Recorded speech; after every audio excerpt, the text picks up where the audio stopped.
नमस्कार प्रिय विद्यार्थियों, आज की ऑनलाइन कक्षा में आपका एक बार फिर स्वागत है।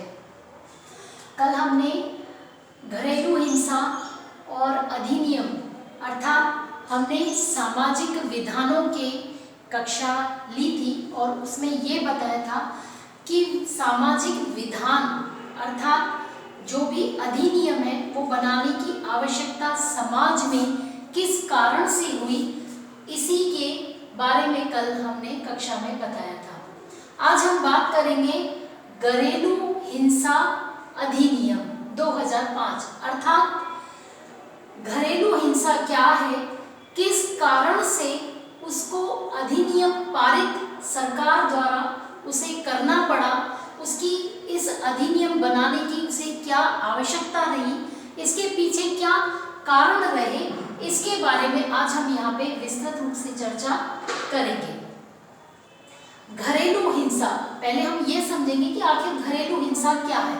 इसका सीधा अर्थ है घर में स्त्रियों के जो प्रति या उनके ऊपर होने वाले अत्याचार हैं या स्त्रियों का जो तिरस्कार है, उनके लिए जो दमन की प्रवृत्ति है, उत्पीड़न है, उसका स्त्रियों का जो अपमान है या फिर उनकी शोषण या यातनाएं उन्हें जो दी जाती हैं, जिससे भी इस प्रकार की जो भी इस हिंसात्मक प्रवृत्ति स्त्रियों के प्रति अपनाई जाती है, उसके पीछे जिससे उसकी शरीर या आत्मा को ठेस पहुंचती है, उसी को हम घरेलू हिंसा का नाम दिया जाता है। घरेलू हिंसा अर्थात ऐसा कोई कृत्य या ऐसी कोई हरकत जो किसी पीड़ित महिला के स्वास्थ्य को या उसके जीवन को, सुरक्षित जीवन को या उसकी सुरक्षा को खतरा पहुंचाता है या उसकी संकट की स्थिति उसके लिए पैदा करता है या उसे किसी प्रकार का आर्थिक नुकसान पहुंचाने की या क्षति पहुंचाने की जो असहनीय क्रिया की जाती है, वह सब घरेलू हिंसा के अंतर्गत आती है।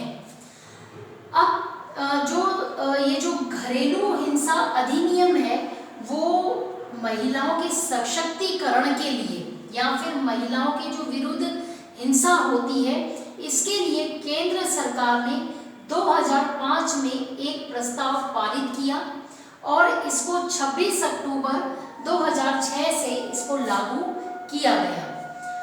घरेलू हिंसा के कई स्वरूप सामने देखने को मिलते हैं, जैसे दहेज हत्या है या यौन उत्पीड़न है, बलात्कार है। ये सब जो हिंसात्मक प्रवृत्तियां हमें देखने को मिलती हैं समाज के अंतर्गत, इस कई जो है घरेलू हिंसा के स्वरूपों के अंतर्गत आती है।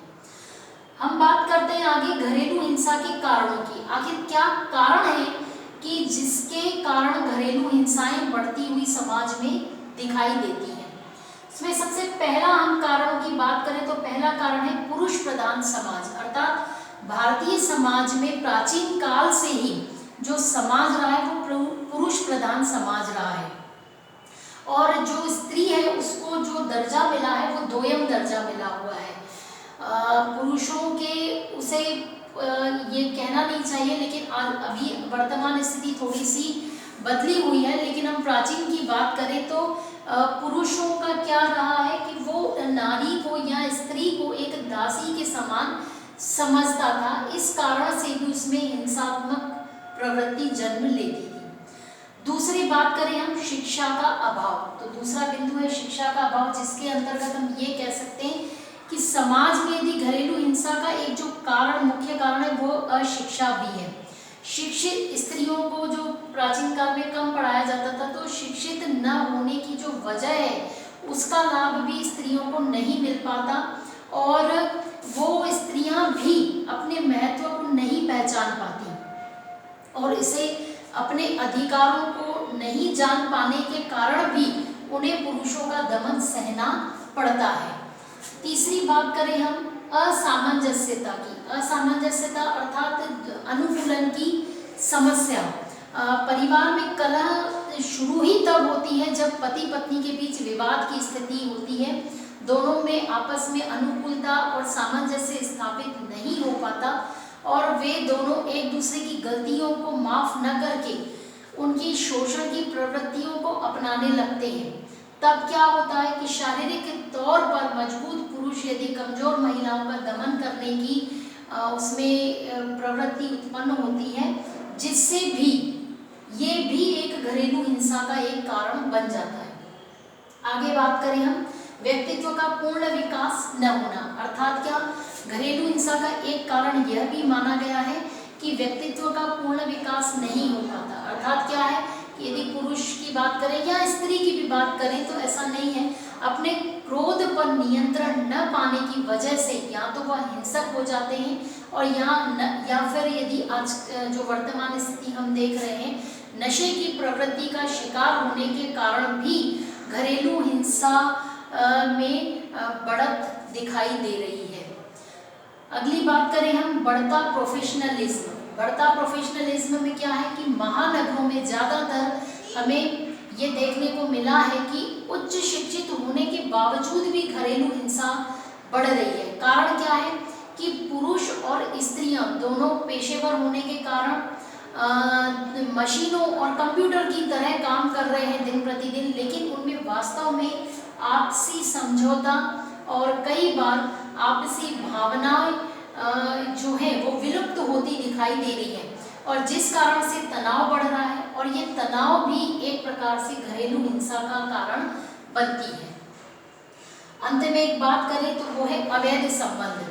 समाज में कुछ पुरुषों की बात करें तो उनके अपने पत्नी के अलावा भी किसी दूसरी स्त्रियों के साथ संबंध होते हैं, जिससे पति और पत्नी दोनों में विवाद की स्थिति होती है, इनमें विरोध पैदा होता है, और जब यदि किसी स्त्री द्वारा विरोध पैदा किया जाता है तो पति द्वारा उस स्त्री को प्रताड़ित होना पड़ता है। तो ये भी एक घरेलू हिंसा का कारण दिखाई देता है। तो आज हमने घरेलू हिंसा अधिनियम और घरेलू हिंसा के कारणों के इन 6-7 बिंदुओं पर हमने चर्चा यहाँ पे प्रस्तुत की है। अगली कक्षा में किसी एक और नए अधिनियम के साथ प्रस्तुत होंगे। तब तक के लिए धन्यवाद।